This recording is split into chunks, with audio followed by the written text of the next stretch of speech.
Welcome back to the course entitled Elementary Electrochemistry. In the previous lecture, we have discussed a few problems related to the EMF measurements. So, we will continue from there and we will try to understand how the cell EMFs are physically measured experimentally, and also how they are related to in terms of oxidation and reduction processes.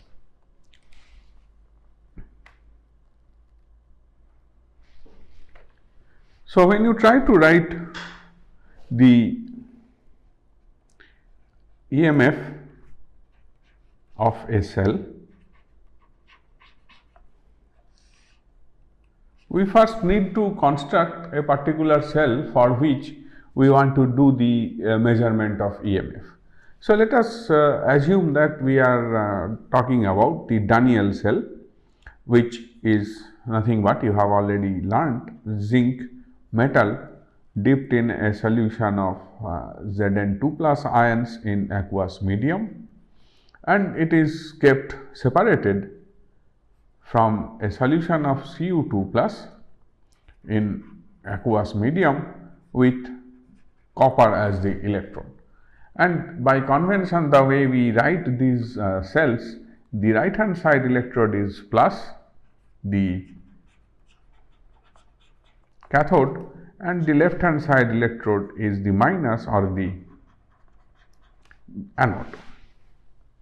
And in this particular cell, at anode the oxidation takes place. So, zinc is reacting with Cu2 plus to get converted to Zn2 plus, which is oxidation, and copper is getting reduced to copper 0.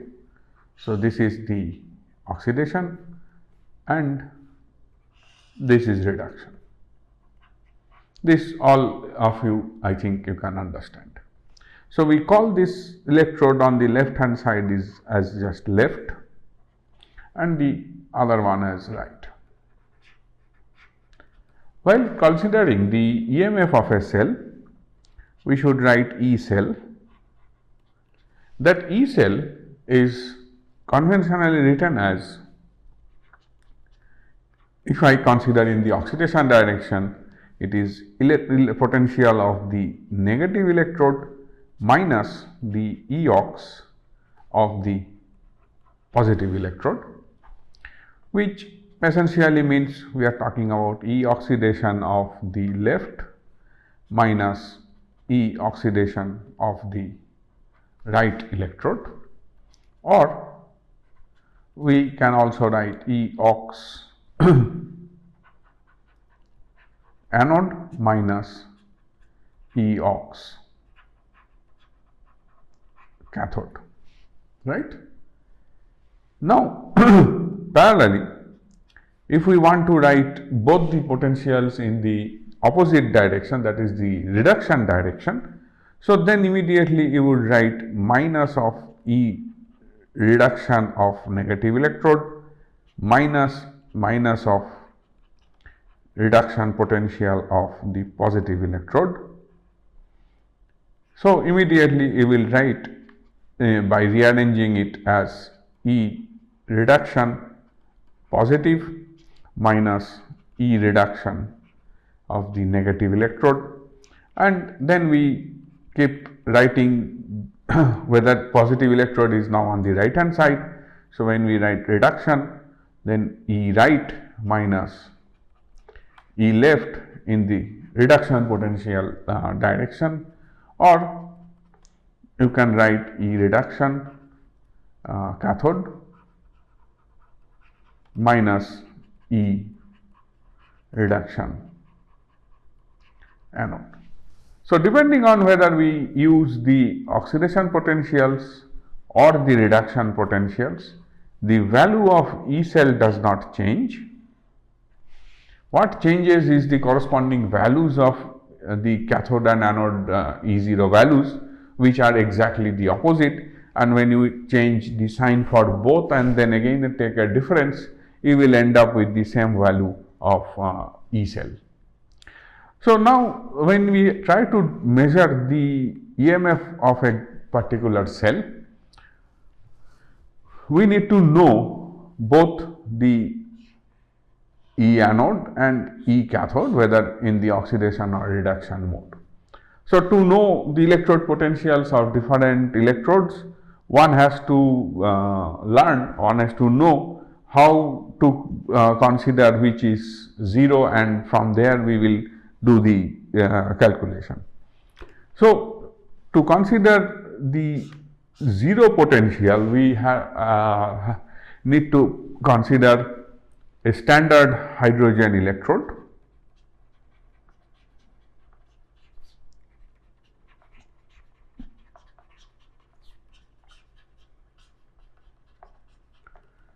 which is nothing but hydrogen gas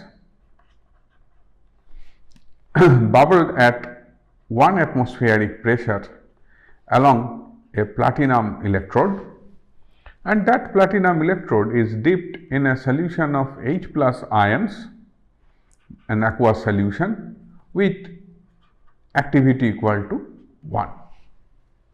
So, if such a condition is achieved, that you have a solution of H plus ion of activity 1 and you are passing H2 gas at 1 atmospheric pressure at the platinum electrode, then the reaction what happens is half H2 giving you H plus plus electron. So, the EMF of that cell, or E0 of that half H2 H plus electrode, is taken as 0 at all the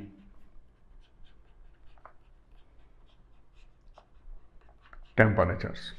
So, that is the potential of standard hydrogen electrode, which is considered to be 0.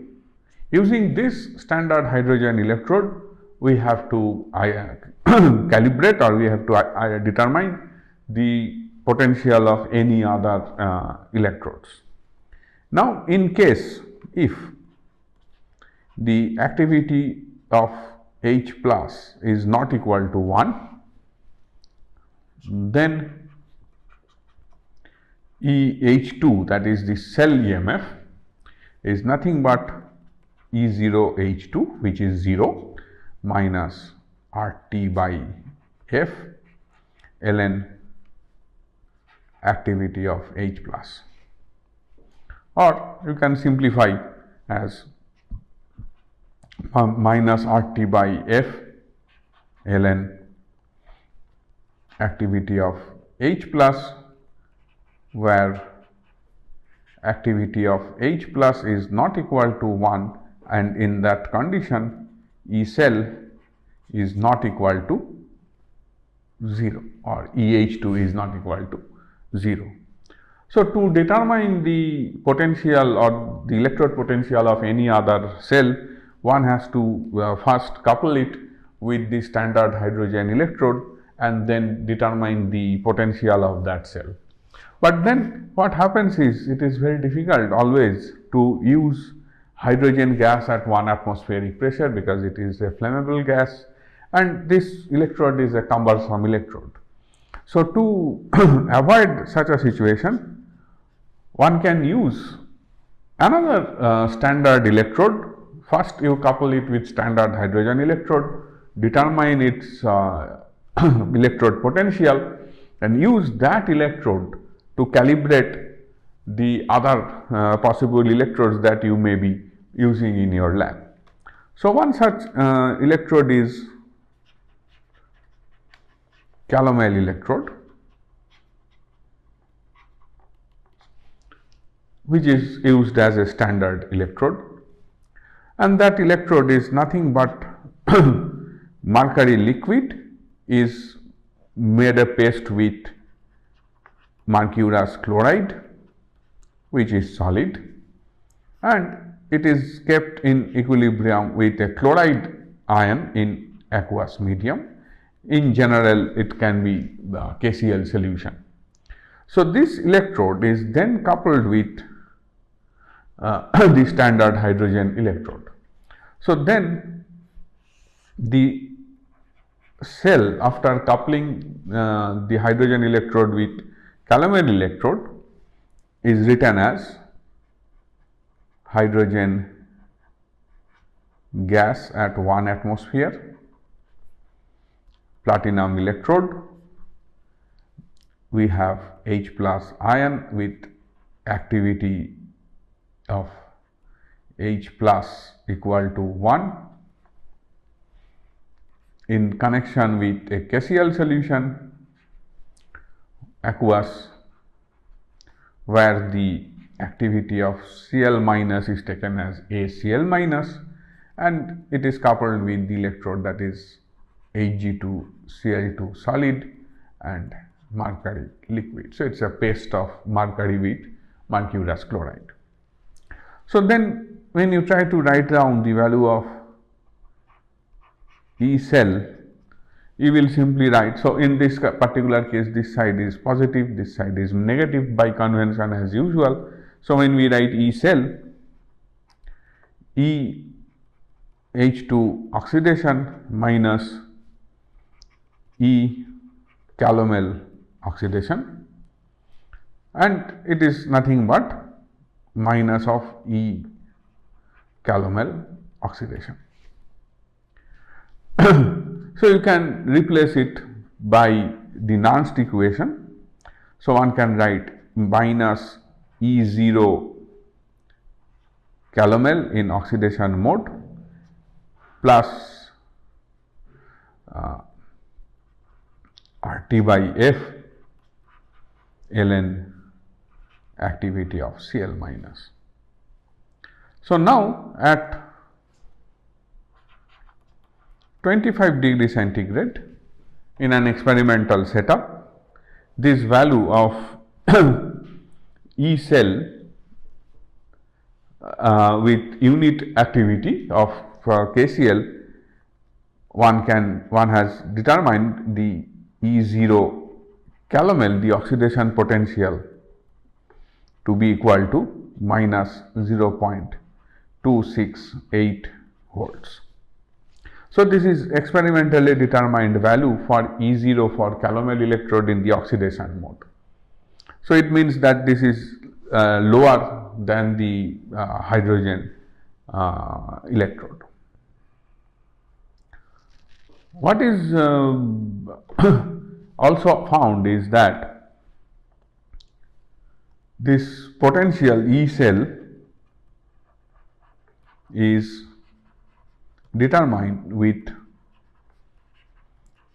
different concentration of KCl solution, and the corresponding E cell values were also determined.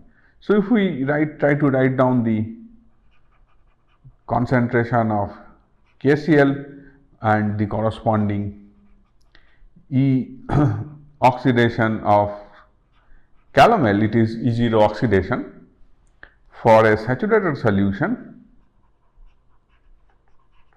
This value was found to be minus 0.2415 volt. For one normal KCl solution, it was found to be 0.2800, and for 0.1 normal KCl, it was found to be 0.3338 minus volt. All were done at 25 degree centigrade or 298 Kelvin temperature, right. So, with these different values of E calomel with different concentration of KCl being determined, one can couple these calomel electrodes with any other known electrode, any other unknown electrode, and determine their corresponding E0 value and find out whether it acts as a cathode or an anode when you couple this with your calomel electrode. So, here what I have brought is a standard electrode reaction and the corresponding standard electrode potential table, which you can find in any standard textbook. What you see here, hydrogen is In the middle of it, there are electrodes up and there are electrodes down below this. See, this is written in the mode of oxidation. So, these are the oxidation potentials.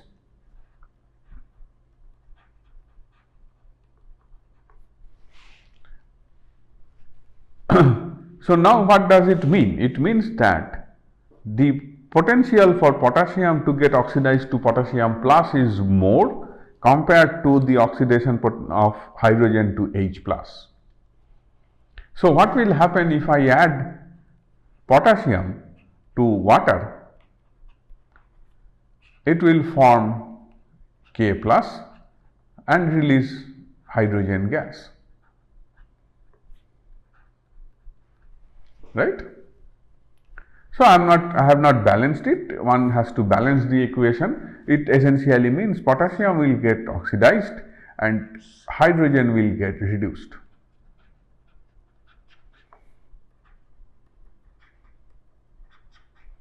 On the other hand, if you use a silver plus electrode, so in that case the hydrogen will be oxidized. So, hydrogen will get converted to H plus and silver plus will get converted to silver 0. So, the ones which are lower than hydrogen will not be able to liberate hydrogen, or rather it will react with the H plus to it will react with H2 to generate H plus, whereas the ones which are above hydrogen in the oxidation potential table will be able to liberate hydrogen gas. So, now we will try to use the concept of EMF measurement for determination of a few physical quantities like the activity coefficient. So, it is determination of activity coefficient from EMF measurements.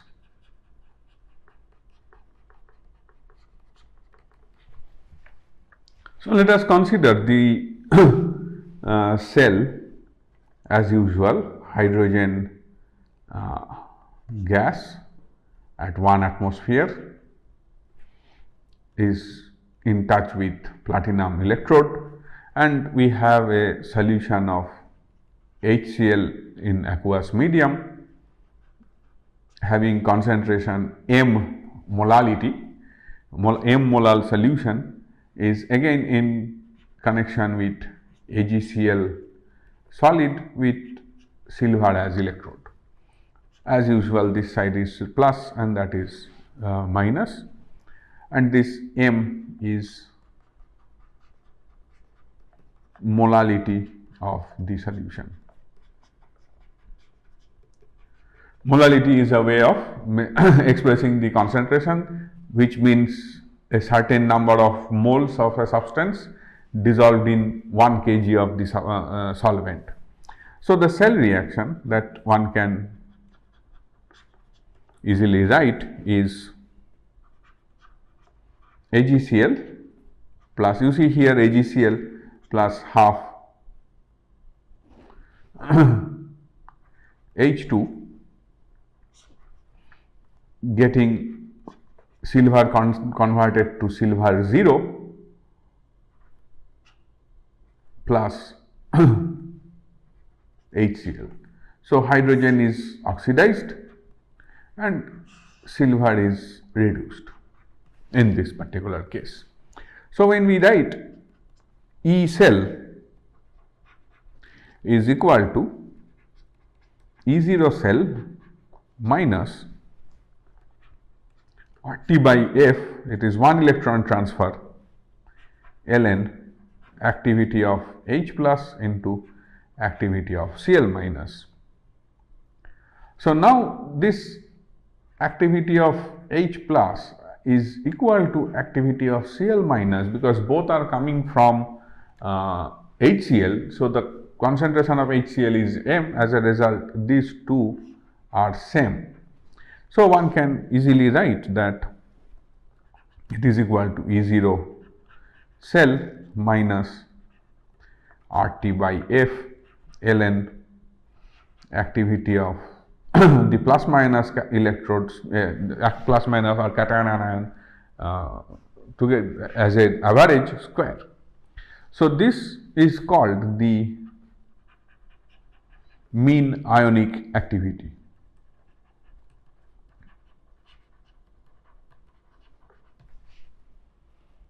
And let gamma plus minus be the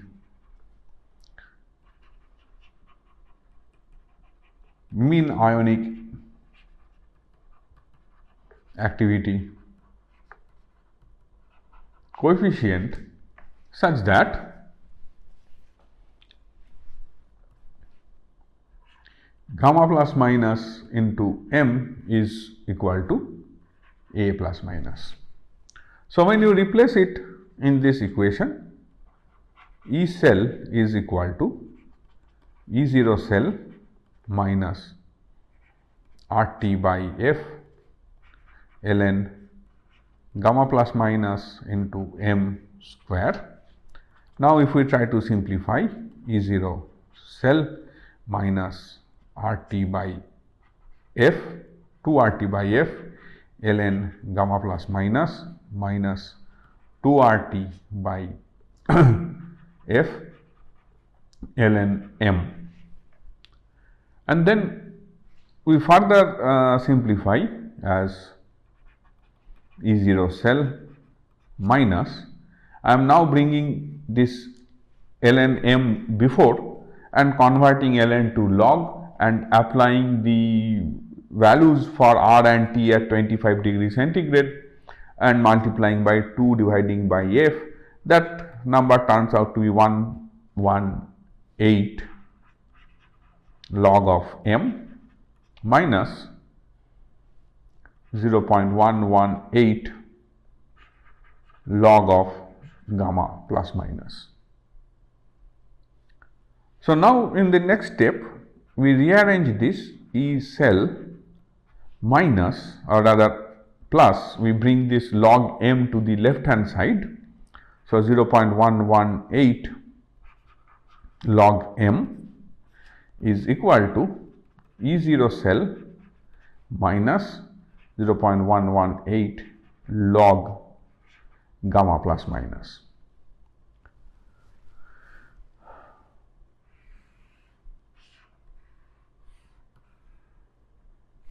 Now I am continuing here without changing the slide for your benefit. So now using the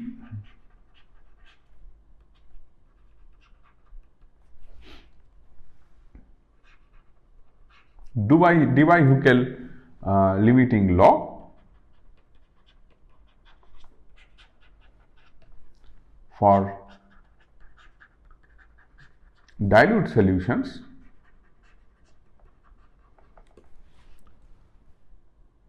this log of gamma plus minus is equal to minus z into square root of m, where z is a constant and its value is 0.5 for univalent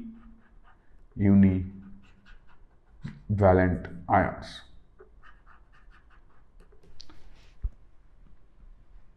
So one can rewrite this equation as E cell plus 0.118 log m equal to E0 cell plus z into square root of m. So now this equation looks like equal to y equal to some constant into x, and the